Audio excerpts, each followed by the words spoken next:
Here we are in Hobbit Hall Kitchen, the unboxing of the red mixer.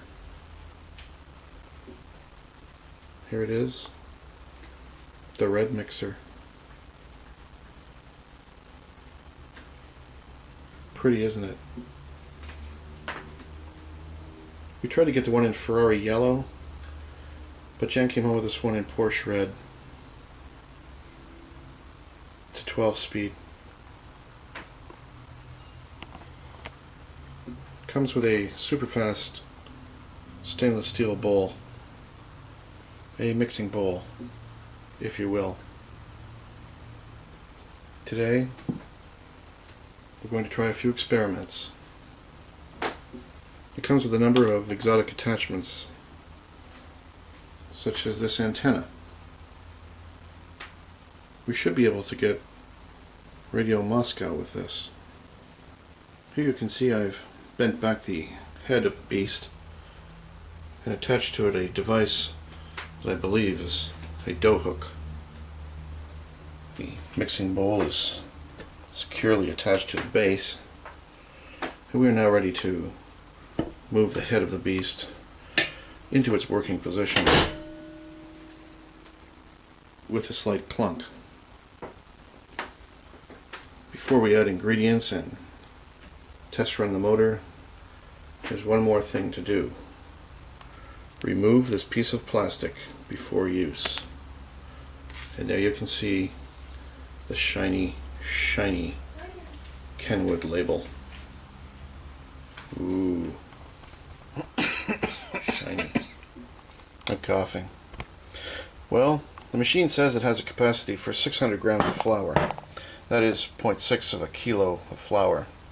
It would really be helpful to have a scale around so we could know how much that is. But I'm going to assume that whatever this measurement is, which I can't quite read because it's all kind of blotched out, is about 0.6 of a kilo. We're making some naans tonight, so I've made some garlic in and thrown in some tarragon and some cumin seeds. I'm going to throw in some of these whole grain seeds, whole grains. These are beautiful, wonderful little things.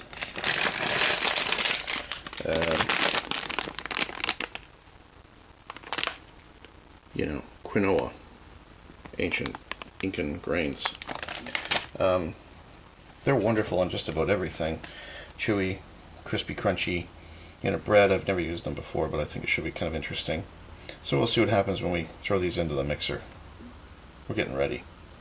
The book tells you about 4 lines. The book. It's a nice, thick-looking book, but it's in 12 languages, so it's not quite as thick as it appears. There's about 4 lines on cooking bread.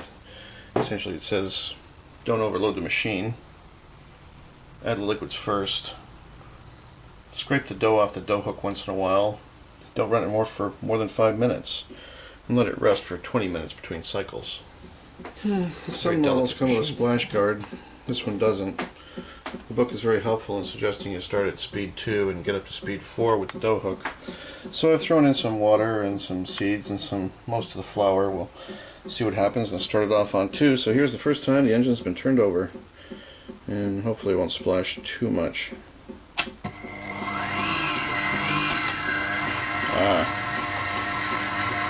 There it goes, it's orbiting. It has a soft start mechanism attached apparently that will keep it going fairly slow until it gets up to speed, so it reduces the splashing that it does. That's a nice feature.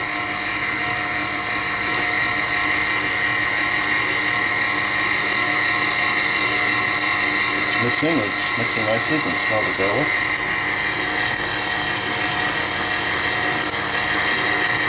We'll add a little more flour and try to get some doughy consistency in here.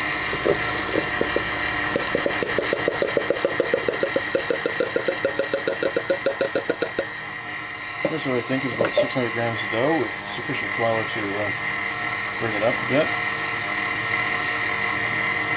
Seems to be leaving a little flour around the edges. It does ask for a scrape down every once in a while.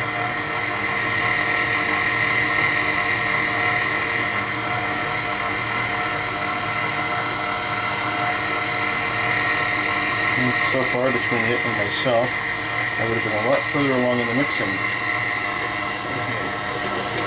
Back, I think I'm going to give it a straight down and come back and throw it on some flour, and I've thrown some flour into the bowl with half the dough. And I've got much more of a solid ball of dough now being kneaded around and beaten around the entire dish by the dough hook. I think I'm much happier with that as a means of calling it a kneading as opposed to a beating. Looks pretty good. It's moving ahead just a little bit, which is fine. About half the way it was, and the machine doesn't seem to be struggling with it very much at all. It seems to be doing a really good job. One of my hopes was let this thing go for about 5 minutes. So for a really thorough kneading of the dough that, in my laziness, I don't usually hook up with. You see now it's sort of just spinning it around, coming out along and getting beaten and whacked against the side of the bowl, which is exactly what I want. It's being kneaded. So, we'll let that go for about 5 more minutes, and we'll go back with dough ball number 2. Yeah, I've turned this bad boy up to 8, which is twice the normal kneading speed that the book suggested. And I don't even think it's breaking a sweat. I think it's having a really good time kneading that dough and taking that dough where it needs to go. It's beating it really beautifully. It's got a good consistency. It's got a nice kind of stretch as it kind of flies off the dough hook and it gets whacked back on. It should be good for gluten activation. So I'm just letting this baby do this for about 5 minutes, and we'll just see how this one turns out. It doesn't, this speed, the engine doesn't seem to be straining as much, so it may be taking a little bit of load out the motor, just whacking it around like this. I'm quite happy with this speed, actually, better than the other speed. It sounds like it's running much better. What about taking it up to 12? Oh, why not? Let's take a look. Let's see what happens when we do it.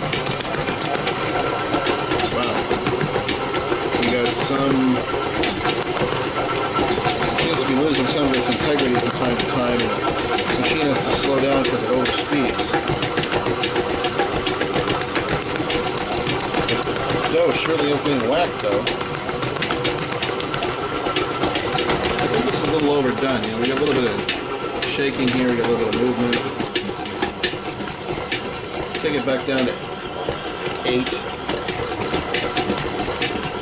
We got a little bit of movement, but we got a little bit of dough in there, and this is kind of nice and clean, a nice clean bowl. I think that's probably the optimum speed. I'm going to call 8 the optimum kneading speed for about 600 grams of dough. One of the problems of internet shopping is substitution. You see these rather poor quality lamb chops, lamb casserole chops here, 3 of them for $8, on sale from $9.65, and well, there's $11 more of them over there that were on sale for $9. These were supposed to be pork spare ribs, and whoever shipped them to us thought, oh, what the heck, what substitutes for a pork spare rib like a bad lamb chop? Well, tonight we're going to be turning these bad lamb chops into a curry to go with our naan over some basmati rice.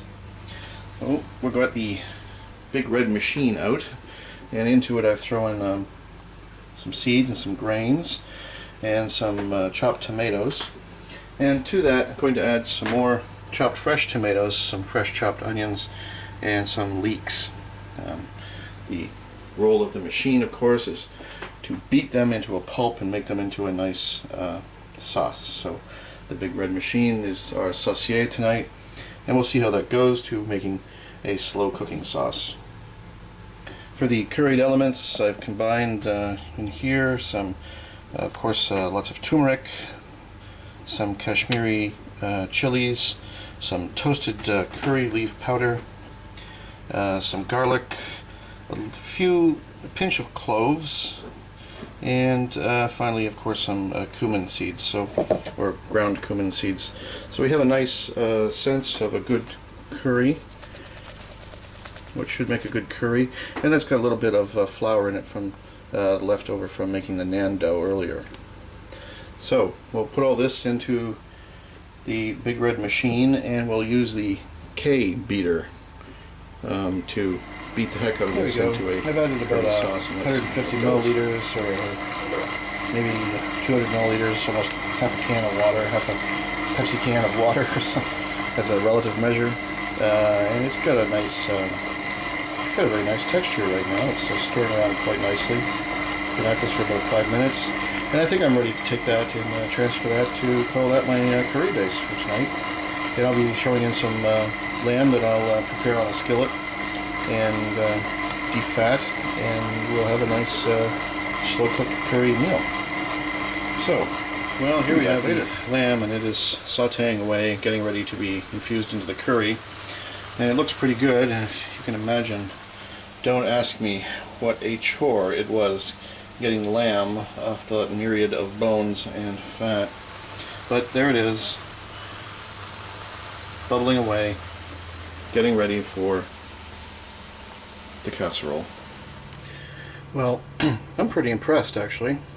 There it is, with the lamb stirred in a casserole before cooking. It looks absolutely beautiful. I don't think I've ever had a curry mixture start out looking this good. This beating thing may be one of the tickets. Well, I'll be back later. Well, you know and I know that naan is a flatbread made in North India and cooked on the side of a tandoori oven by slapping it on the hot clay wall of the oven. You know, it blisters in high heat and quickly fractures and makes a beautiful, beautiful flatbread. So you might be asking yourself, inexplicably, why has my bread risen to almost 3 times the size of the original dough ball?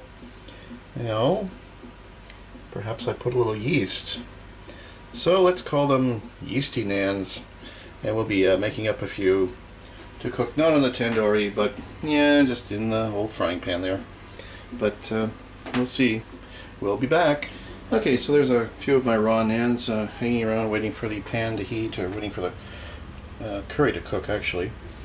These have been rolled out to within an inch of their life. I know sometimes I do them by slapping them between my hands in the traditional way, but tonight I used a rolling pin and I used some cornmeal.